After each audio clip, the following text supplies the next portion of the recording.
wakati ndio huu na umefika. Nisaidie kutenda kulingana na mapenzi yako, utembea na maagizo yako moyoni mwangu. Wanaowatafuta watakao kuabudu kwa roho na kweli, na wakati ndio huu nami umefika. Baba, nisaidie kutenda kulingana na mapenzi yako Yawe, kutembea na maagizo yako moyoni mwangu. Hey, hey, nimekubali, nasema ndio, kwako ni salama, nasema ndio. Nimekubali, nasema ndio Bwana, najitoa dhabihu iliyo hai, unanitumie. Mimi ni chombo mikononi mwako Yawe, tena ni udongo na wewe mfinyanzi Baba, nifinyange, nitengeneze, huishe nafsi yangu, chochote utakacho mimi nitatenda. Mimi ni chombo mikononi mwako Yawe, tena ni udongo na wewe mfinyanzi Baba, nifinyange, nitengeneze, huishe nafsi yangu, chochote utakacho mimi nitatenda. Nasema ndio, ni salama, nasema ndio. Nimekubali Bwana, nasema ndio Bwana, najitoa Bwana, nitumie. Niumbie moyo safi ili niweze kukutukuza. Bwana, nitenge kwa ajili ya jina lako Baba, wala usinitenganishe na uwepo wako. Mimi Bwana, hey, nimekubali njia zako Baba, nasema ndio kwako Baba. Nimekubali, nasema ndio kwako, niko salama. Chochote usemacho Yawe, nimekubali Bwana, najitoa Baba, nimekubali Yawe,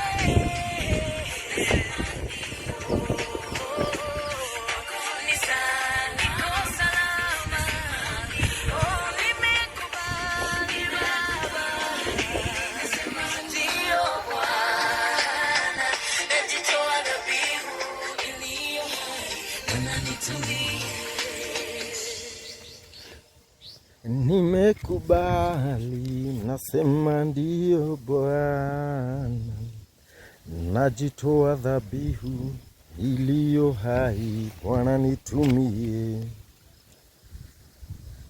Good morning blessed people.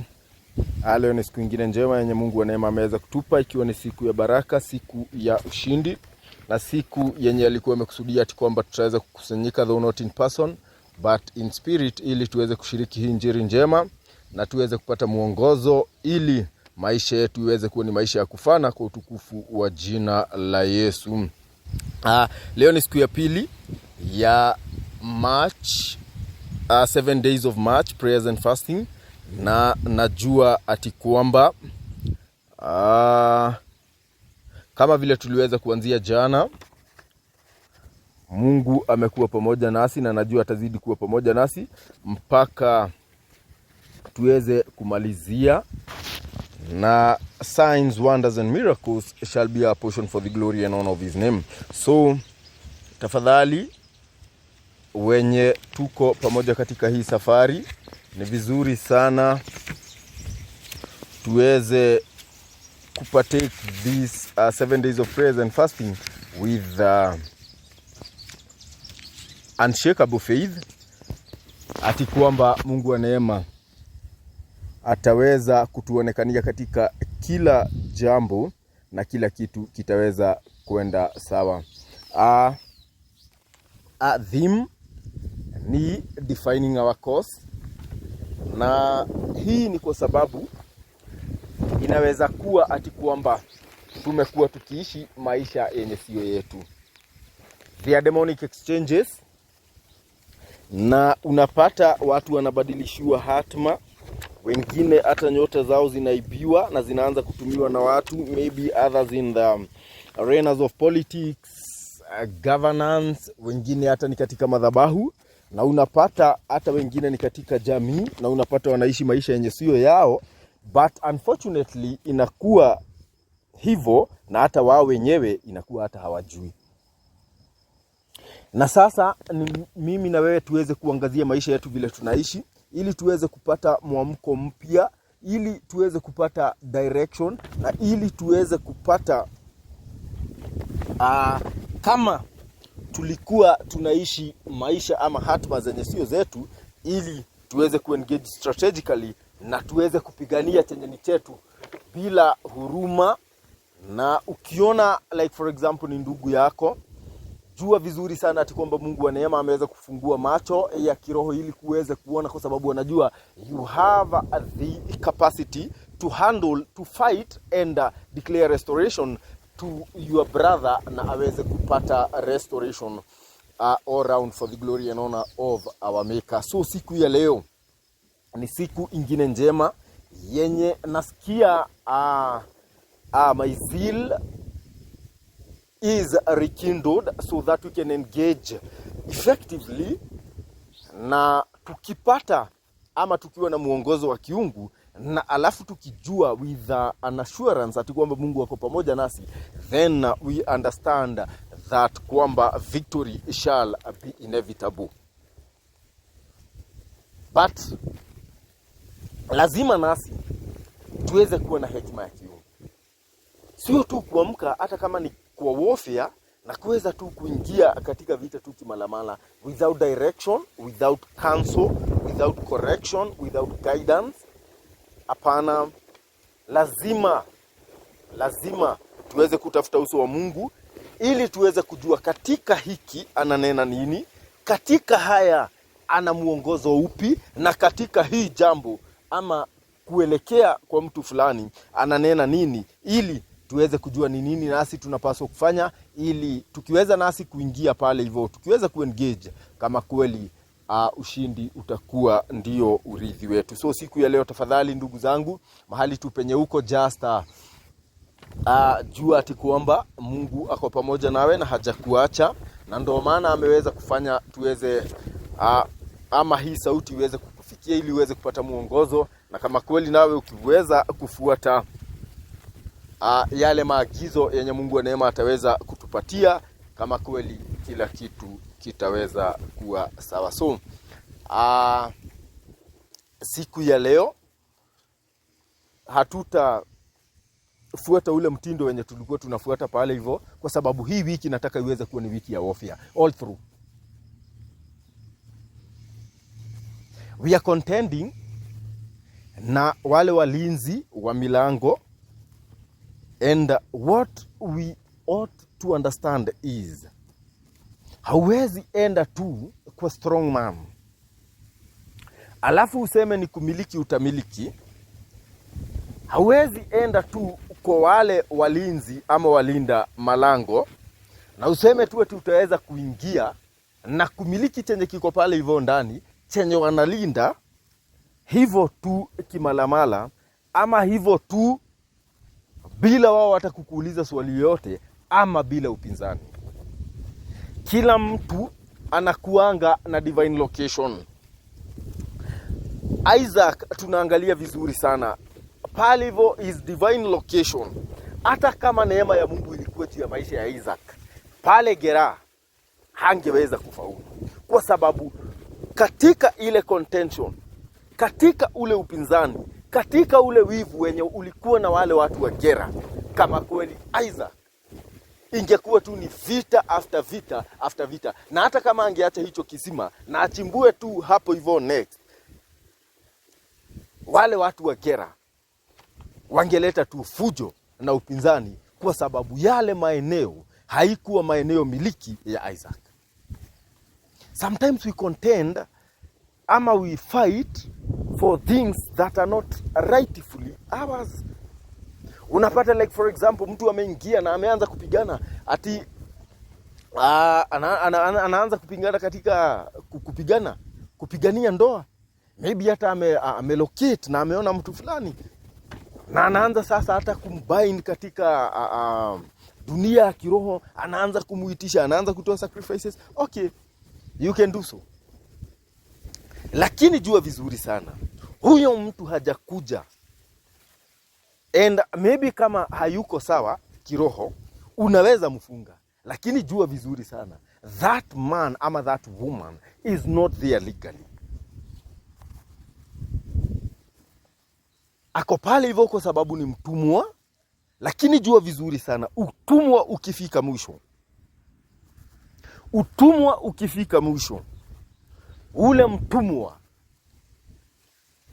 that slave will be set free. Believe you me, that slave will be set free. And kama ule mtu naye akomachua kiroho, ataweza kuona signs na ataweza kuona hata ule upinzani, macho yake ya ndani ikiwa imefunguka, ataweza kuona zile vita na zile vifungo na yale madhabahu yenye yameinuliwa kumuelekea, na ataweza kupigana, ataweza kuangusha. So what will happen? You will have wasted a lot of time pursuing what is not rightfully yours, where else there is that person who God predestined before the foundation of the earth. Na akajua vizuri sana ati kwamba mtaweza kuingiana, the bone of your bones and the flesh of your flesh. Na akajua vizuri sana katika yale maono yenye ameweza kuweka ndani ya maisha yako, mtaweza kuja na kuweza kuikamilisha, kwa sababu you are one in spirit and one in body.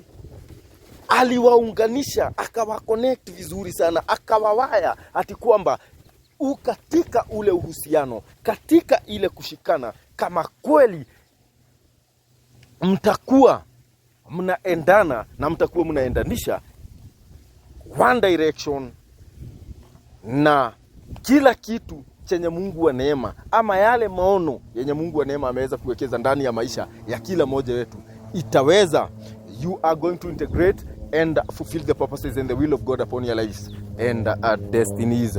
Wengine hata ni katika huduma, unapata mtu anapigania watu, na wengine hata wameitwa ama anajua vizuri sana kwamba Yesu mchungaji wao.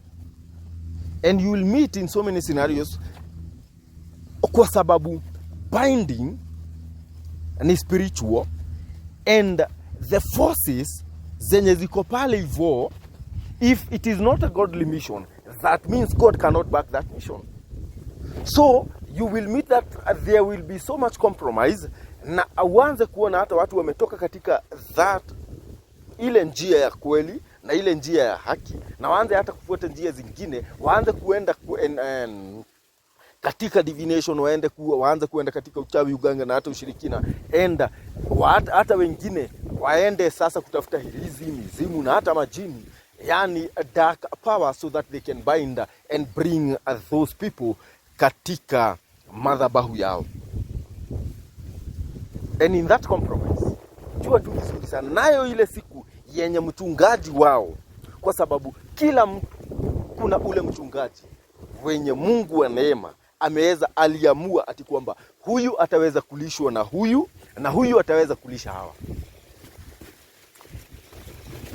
Each and every person has a shepherd.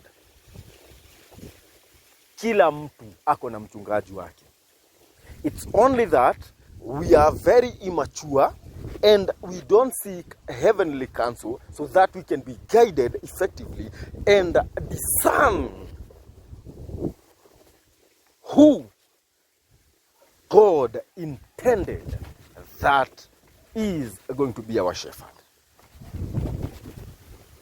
So unapata sometimes we fall prey kwa wengine wenye wanajifanya ati ndio makuhani juu ya maisha yetu, na ila si kuhani, lakini yeye ni kuhani wa giza mwenye amepositioniwa pale hivyo strategically so that he can redirect you, mwenye ataweza kufanya ucompromise na mwenye ataweza kufanya uweze kudivert from your original course and at the end of the day about your destiny and live a life of misery.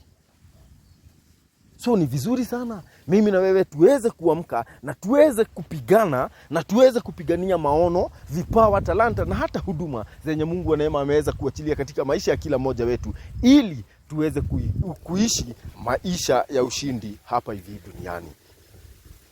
Wengine unapata ni katika jamii, watu wako tu pale hivyo katika jamii, but wanaishi tu maisha ya kushindwa kwa sababu nao wale makuhani wenye wamechaguliwa katika ile jamii wale wafalme, kwa sababu kila jamii na mfalme, naye ule mfalme katika hiyo jamii, na huyo mfalme bado ndo anakuanga ni kuhani katika ile jamii, amelegeza amelala kazini, and that person is anakuanga amepatiwa wajibu wa kuweza kulinda malango ya hiyo jamii tu, anakuanga amepewa kazi ya kuweza kupatia kila mmoja katika hiyo jamii urithi wake, and anakuanga ameongozwa kuweza kuinua madhabahu ya kiungu na hata kubomoa yale madhabahu yenye si ya kiungu with a godly counsel, ili ile jamii itaweza kusimama na foundations zenye zitaweza kuwa pale hivyo. They are going to sustain that family and create a conducive environment for prosperous living for generations that are going to come after that generation.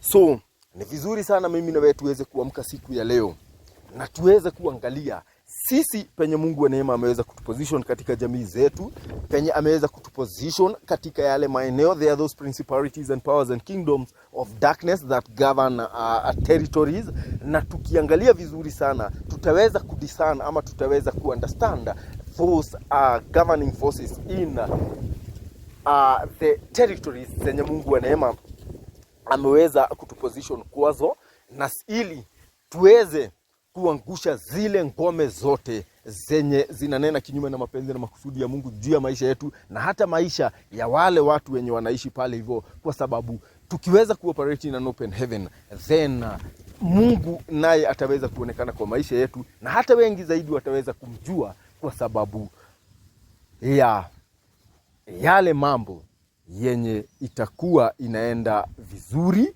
kwa maisha ya kila mmoja wetu. So siku ya leo tafadhali, ukiwa tu penye uko, wacha tu penye kuote tulikuwa tumelala, awake or sleep and arise from the dead and Christ will shine on you. Angalia vizuri sana vile unaishi, sio kama mjinga, ila kama mtu mwenye ako na hekima, ili uweze kujua mapenzi ya Mungu ni yapi katika maisha yako, katika haya majira na katika mahali pote penye Mungu wa neema ameweza kukuposition. So let us fight for our territories, let us fight for our families, let us fight for our ministries, and let us fight fearlessly for everything, guard jealously for everything yenye Mungu wa neema ameweza kuwekeza kwa maisha ya kila mmoja wetu.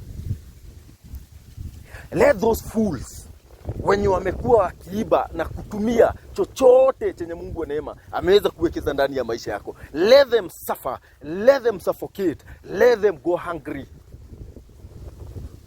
kwa sababu they are merciless. They don't care about you and they don't care about wenye Mungu wa neema ameweza kuentrust kwa maisha yako, kwa sababu Mungu akiachilia neema juu ya maisha yako, jua hiyo neema sio yako pekee. Kunao wengi wenye wanafaa kubenefit kwa hiyo neema. So huyu mtu mwenye anakuja kuiba ama anakuja kufunga nyota yako ili usiweze kufanyika chenye Mungu wa neema alikusudia uweze kufanyika, the Bible says suffer not that which will live. Yeah, hata kama ni kuhani ama ikuwe ni nani ama nani, just engage strategically, just engage fearlessly, kwa sababu jua vizuri sana ati kwamba kwa sababu unapigania chenye ni chako, the host of heaven will be ready to back you, and najua vizuri sana there shall be great downfall wa hizo ngome zote, those principalities and powers and kingdoms of darkness, hata kama ni in form of a human. So lazima chenye ni chetu, as we are going to define our course, lazima tuweze kuingia katika warfare, na lazima tuweze kupata ushindi, kwa sababu victory is guaranteed in Christ Jesus. Na kwa sababu greater is he that lives in us than the one that lives in the world. Jua tu vizuri sana ati kwamba we are going to engage from a winning side. So siku ya leo tafadhali, wewe ndugu yangu, wewe dada yangu, wacha tu tuweze kupata mwamko mpya, wacha tu tuweze kupata mwelekeo mpya, ili tuweze kupigania chenye ni chetu, na kama kweli kila kitu kitaweza kwenda sawa. Nataka tuweze kuangalia katika maeneo matatu, na moja ni familia, ya pili ni business world, na ya tatu nataka tuweze kuangazia ni family. Ni diverse kwa sababu family iko na marriage, na family iko na sasa familia penye umeweza kuzaliwa, penye Isaiah 59 unena kuhusu. Angalia vizuri sana wewe unaotafuta uso wa Mungu, wewe unaotafuta utakatifu, angalia kutoka kwa ile kware yenye uliweza kuchimbwa na ile mawe yenye uliweza kukatwa. That is penye wewe umeweza kutoka, katika hiyo jamii yenye umeweza kutoka, ili uweze kujua ni nini unapigana nacho, na uweze kujua ni nini unapaswa kufanya, ni madhabahu gani unafaa kuangusha, na ni madhabahu gani yenye unafaa kuinua, ili mapenzi ya Mungu juu ya maisha ya kila mmoja wenu iweze kuingiana na ule mpango wake wa kwanza, kwa utukufu wa jina la Yesu tu. Ni katika marriages, kwa sababu kwanza hata kama saa hii ukiangalia katika nchi yetu, utaona vizuri sana ati kwamba divorce rate is very high, is very alarming, and there need to be a people who are called by the name of the Lord, who are going to stand in the gap and intercede. And kama ni a wind yenye imeweza kuachiliwa kutoka kuzimu, jua vizuri sana that you have power and ability ya kuweza kuquench that ile nguvu yenye iko pale hivyo, na tuweze sasa kunena urejesho katika zile jamii zenye zimeweza kusambaratika. Na kama ni wengine wenye wameweza kuzuiliwa, lazima tuweze kuwa na hekima ya kiungu, ili nasi tuweze kujua ni nini tunapaswa kufanya. Kwa sababu like for example, huwezi sema ati kwamba unataka kuolewa kama msichana na hauangalii ni nini kinahitaji kuweza kufanywa ili wewe uweze kuwa ati kwamba wewe ni candidate kamili wa kuweza kuingia katika ndoa. Ruth aliweza kufunzwa vizuri sana na Naomi, akaonyeshwa wewe ile kitu yenye unafaa kufanya, unafaa kuoga, lakini sio tu kuvaa tu hivi kama tomboy, alafu unatafuta nini? Unatafuta bwana, unatafuta kijana. So hata huyu kijana atashindwa. Okay, karimu thuri dathie kuhikia, tugikoragwa thuri ile nyumba. No, lazima uweze kujua vizuri sana, lazima uweze kujua kuoga, lazima uweze kujua kuvaa, lazima uweze kujiposition. Angalia Lea, hata kama Laban alicheza Jacob, aliweza kujua vizuri sana ati kwamba kuna strategic positioning and two, kuna timing. So wewe bu angalia maisha yako, kama ni kuchelewa umechelewa, then you are going to understand times, na uweze kudecode zile codes zenye ziko pale hivyo kwa times and seasons. Like that tribe of Issachar, that tribe was a small tribe ukiangalia ama ukilinganisha na all those other tribes zenye zilikuwa pale hivyo katika Israel, and others were mighty than that a small tribe of Issachar. But kwa sababu walikuwa na hekima ya kuweza kuunderstand times and seasons, then they became the greatest of them all. So na wewe unafaa kujua vizuri sana, lazima uweze kudiscern times and seasons. Na ukiunderstand, hebu angalia vile Laban aliweza kufanya. Alijua vizuri sana that kwamba katika yale mahusiano wakati umeweza kufika, na sasa ile kitu yenye Jacob amekuwa ameongojea kwa huu muda wote, huo wakati umeweza kufika. Na sasa akaweza kuposition Leah pale hivyo kwa that matrimonial bed. Jacob hakuwa na understanding, na hata kama alikuwa anajua a glimpse, alikuwa na knowledge kidogo ya ile vile mambo ina happen pale hivyo, alikuwa na trust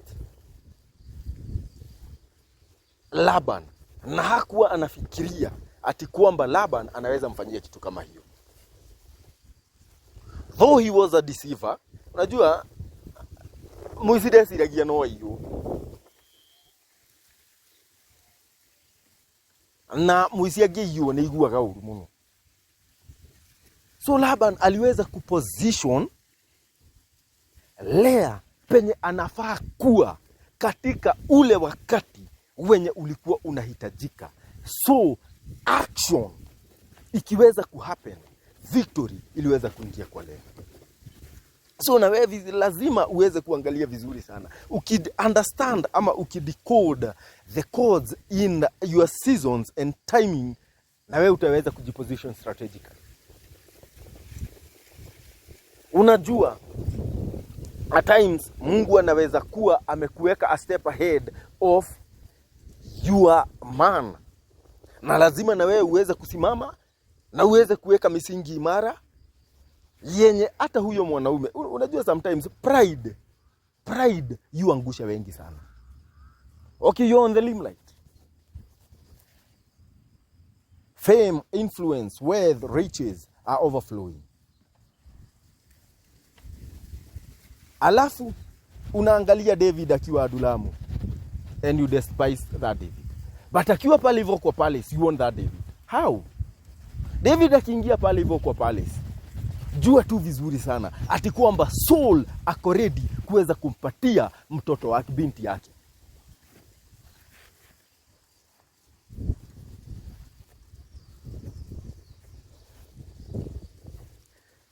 Once that man ascends katika that arena of influence, jua tu vizuri sana that your timing itakuwa ishapitwa na wakati. Your timing itakuwa ishapitwa na wakati. Kwa sababu gani? Kwa sababu once you start walking katika those kingly highways, only those wenye wako katika those kingly highways ni queens and kings. So you don't expect ati kwamba wewe uweze kuonekana na ule wakati wenye ulikuwa unapaswa kuwajibika, ulikosa kuwajibika. What is going to do? And it is not pride, it is not arrogance, it is what it is. It is fact, it is truth, the naked truth. Ati kwamba huyo mtu akiomoka ama akiweza kufika maeneo yenye ya kuinuliwa, ataanza kuangalia sasa queens. And that is what life is all about. Hata kuwa anaangalia those slaves anymore, hata kuwa anaangalia hao maslave, ajua tu vizuri sana ulislay ukapoteza that opportunity. Ataangalia a queen wenye wataweza kubuild empire naye. So once you understand the timing and your seasons, you are going to know how you are going to position yourself and how you are going to engage strategically so that you can be on the winning side.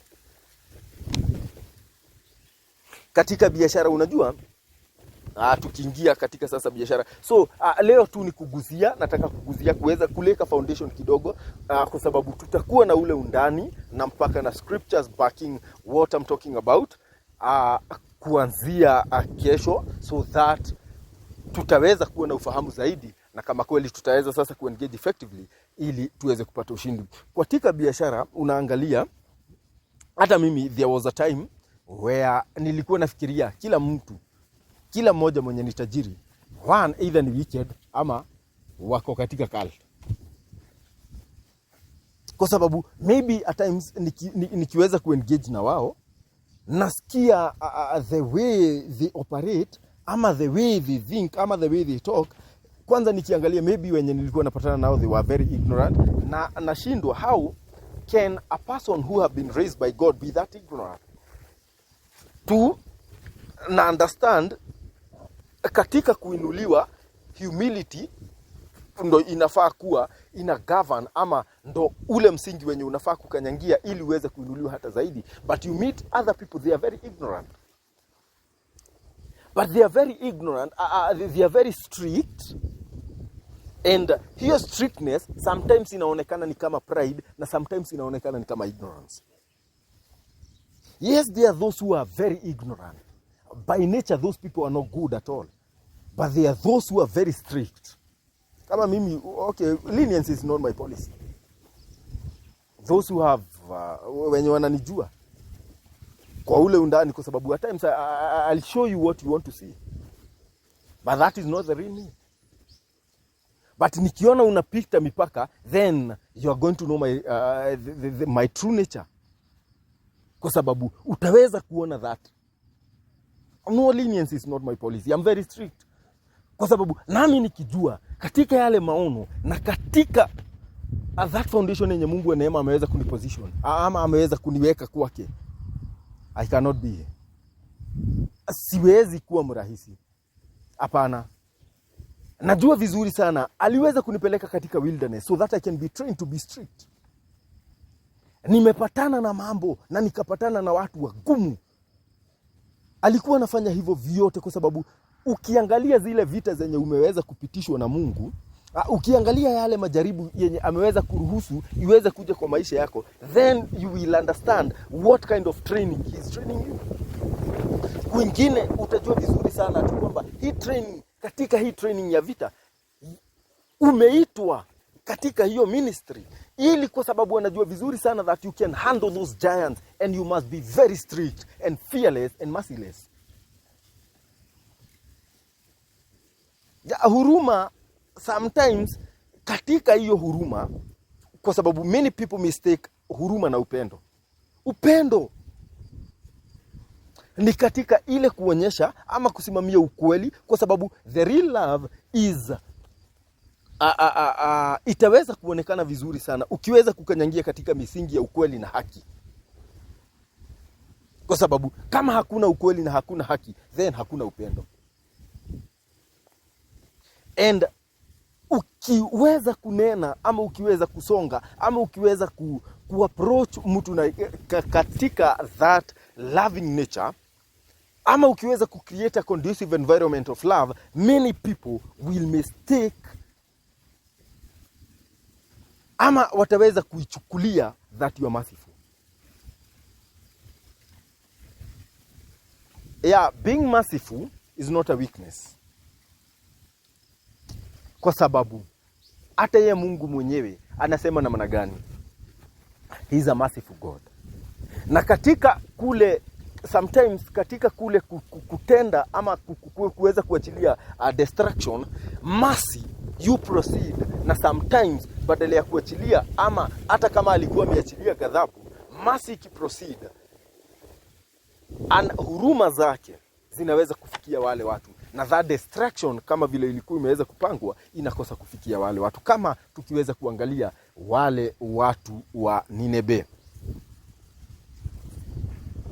So lazima nasi mimi na wewe tuweze kuangalia zile challenges zenye tumepatana nazo na zile training zenye tumeweza kupitishwa, ili tuweze kujua ni nini Mungu alikuwa anataka kuondoa katika mioyo yetu na hata mawazo yetu. Ni nini ni patterns na cycles gani zenye alikuwa anataka kuformulate katika maisha yetu, ili na sisi tuweze kusimama imara, tuweze kusimama kidete na kuweza kupigania chenye ni chetu na chenye chote kimenakiriwa katika vitabu zetu, kwa wale watu wenye Mungu wa neema ameweza kuleta katika maisha yetu, kwa jamii zetu na hata katika maisha yetu nasi.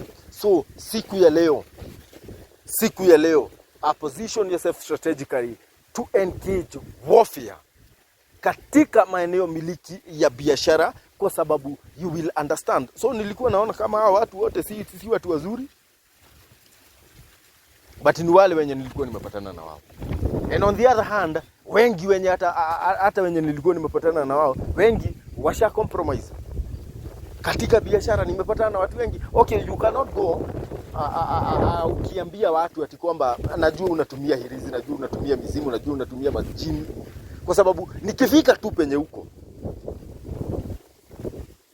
nitajua ile nguvu yenye unatumia.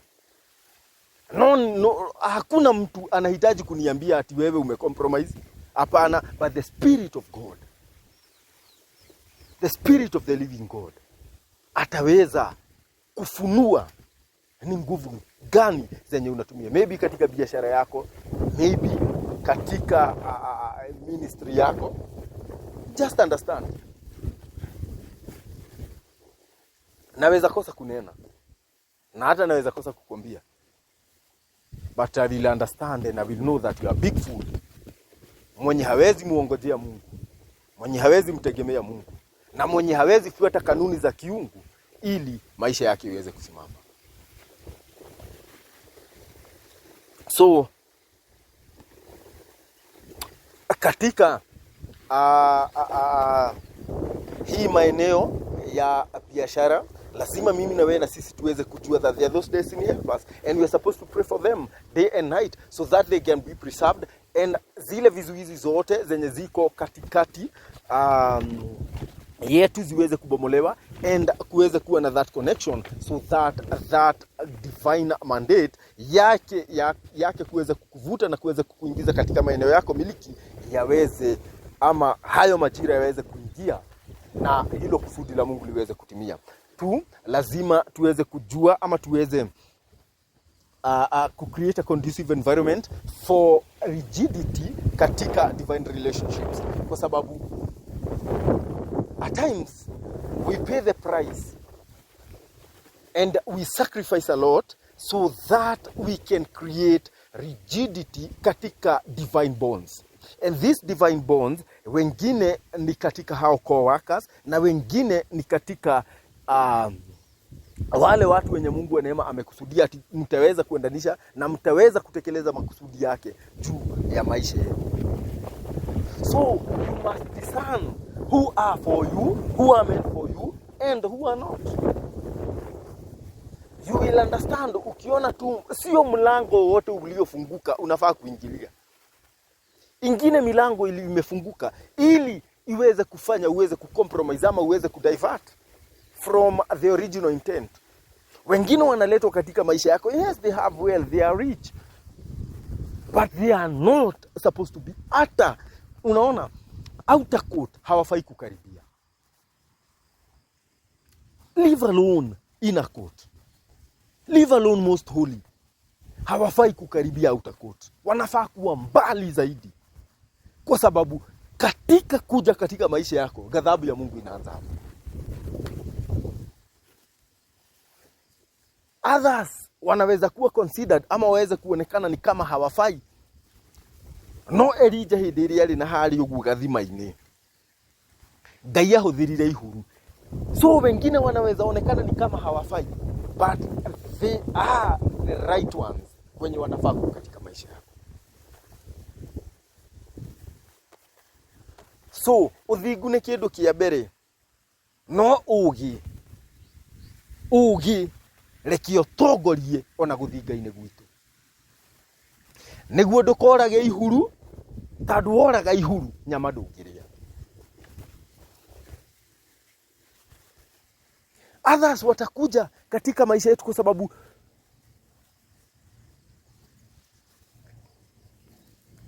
hata kama wanaonekana ni kama hawafai, wengine hata si wa dini yako, wengine hata imani yenye uko nayo haiwahusu, but katika ule uhusiano wako wewe na yeye ataweza kumjua Mungu.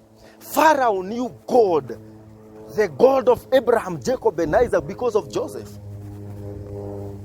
Joseph angesema hawa watu wanaabudu, they go to Nile, to the river Nile early in the morning so that they can pray to their gods.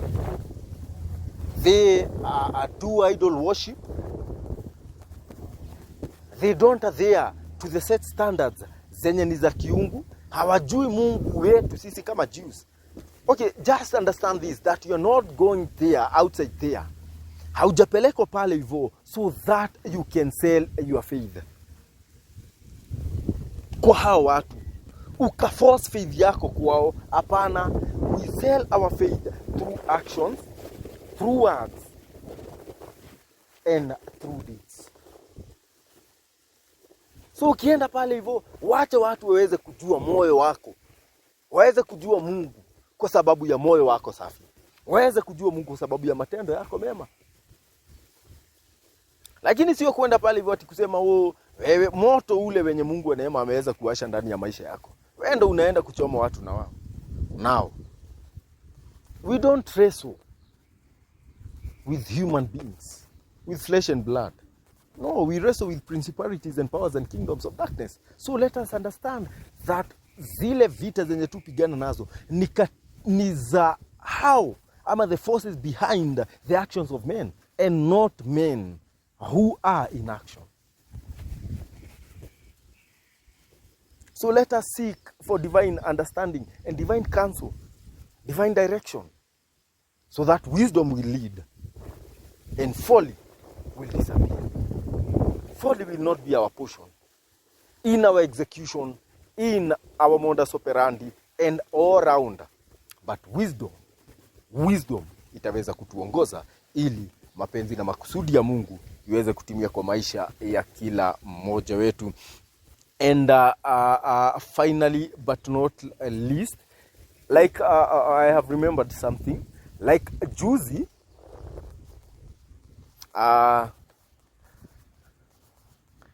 nilikuwa katika busy, and a friend of mine, ni kijana mdogo, and ilikuwa ni pub, nimeenda pale hivyo, nimeingia, and we had a small conversation kwa sababu ya ile product yenye nilikuwa nataka iweze kumfikia.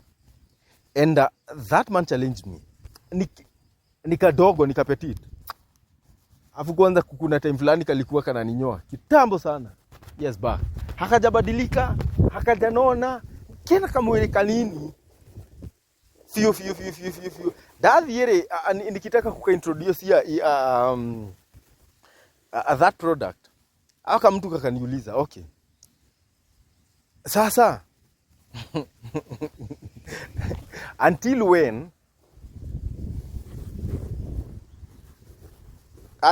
okay, ilikuwa ni conversation, but let me make the story short. Kakaniuliza until when, kwa sababu we talked about the richest man in the world katika wakati huu. And kakaniuliza, okay, right now that richest man in the world, he's thinking about Mars. He'll be yeye anafikiria kuhusu Mars na hata vile ataweza kugenerate kutengeneza huko. Na hata saa hii tukiangalia vile AI ime advance, unaona most people are not dealing direct with people, but AI inafanya kazi yote. Unapata people are interacting with machines and gadgets, and at the end of the day the products kama ni purchase, hizo products zinaweza kuwafikia. And that a young man challenged me, nikaona okay, ningejam, lakini kapiga hesabu au kama jamaa kameongea sense. Kaniuliza, okay, until when ama for how long are you planning to kuweza kutumia this analog mode of delivery?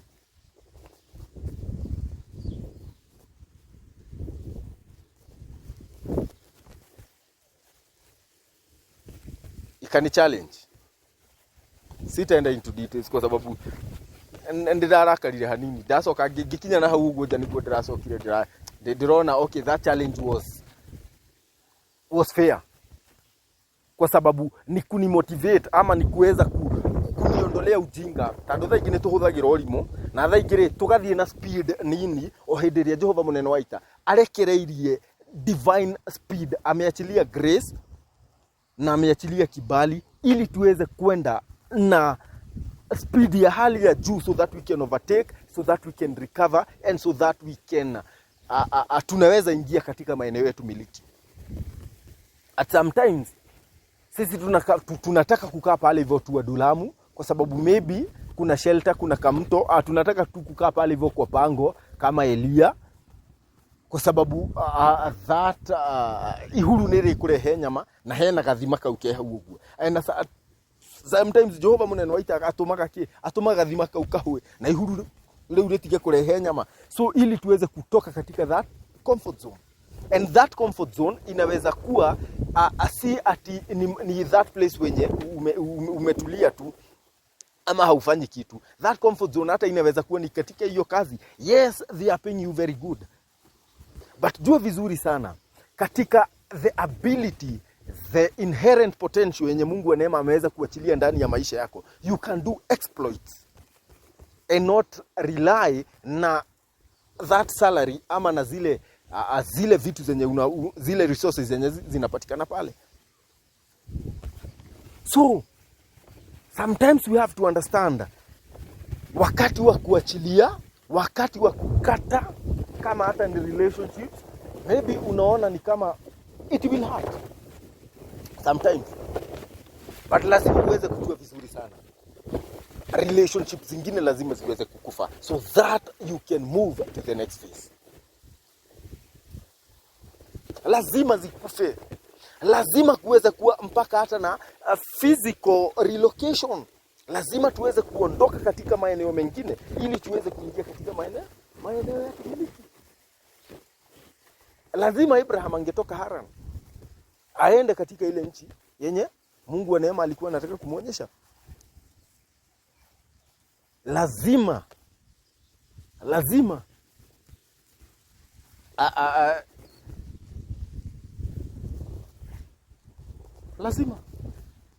so understand and have discernment. Sometimes shake up ziu kuja so that you can relocate. Sio kuona shetani katika mambo yote. Sometimes Mungu anakuanga katika that shake up so that he can move you to your divine location. So let us have understanding, let us have discernment, and I know at the end of the day all things work together for good for those who love the Lord. So siku ya leo tafadhali penye tu uko weza tu kujua ati kwamba Mungu ako na kusudi la wema juu ya maisha yako na anakuwazia mema. For I know the thoughts I think towards you, they are thoughts of good and not of evil, thoughts to give you a hope and a future. So future yako iko bright, but lazima tuweze kuondoka katika comfort zone. Future yako iko bright, lakini lazima tuweze kuondoa mawazo duni, maneno duni katika midomo yetu. Maneno ya kutuzuilia, mawazo ya kukosa ya kutufanya tusiweze kuchukua hatua. Ati unaona kila mtu kwa sababu ni sonko, ati yeye si wa imani, tiwa gai goma niki yako nakio. Okay, goma saitani niki yakoragwo nakio. Tiga ni kuyeria ka. Mungu ndo mwenye kila kitu. Anasema the heaven is mine, the earth is mine, and everything therein. He has 1,000 cattle katika milima. Ona gikinyite mwe dio ro athondeka ng'ombe cia Ngai. Anyite mwe tu endia kune. Ona akune 10% tigari kire akurutire 10% riwe. Nundu wa wihokeku waku. Auge tu ndendie mwe hature njoroge. Anaona ndarehe ciothe. Icio katari ndie ngina na njiarwo ciaku. Ani imwe tu. Edi. Ayu kwa jona ugakirigwe kwenderia au. So lazima mimi na yetu tuweze kuamka bana. Tuweze kubadilisha mawazo yetu. Do not conform to the patterns of this world, but be transformed by the renewing of your mind.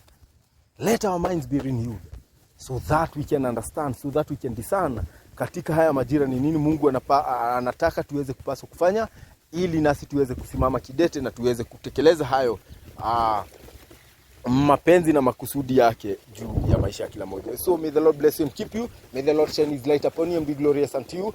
And tutaweza kuengage effectively with diversity na tutaweza kuongelelea mambo mengi, kama vile Mungu wa neema ataweza kutuongoza kwa utukufu wa jina la Yesu. Lakini wacha tu mimi na wewe tuweze position strategically. Wacha tu mimi na wewe tuweze kuomba Mungu aweze kutupatia the spirit of discernment. Wacha tu mimi na wewe tuweze kuangalia maisha yetu vile tunaishi, tuweze kuona kama tunaishi kulingana na mpango wake wa wema juu ya maisha ya kila mmoja wetu, ili nasi tuweze kujua ni nini tunapigana nacho, ni nini tunapaswa kufanya na ni nini hatupaswi kufanya, na misingi gani tunafaa kubomoa na ni misingi gani tunafaa kuinua kwa utukufu wa jina la Yesu. So peace, peace, peace I live with you.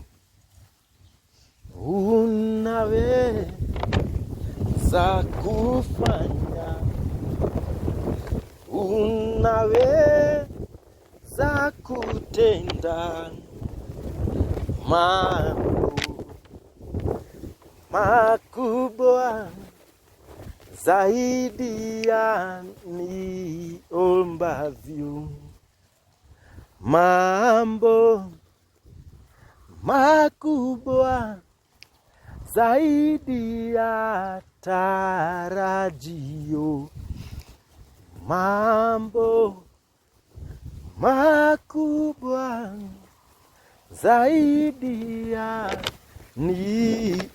niombavyo. Peace.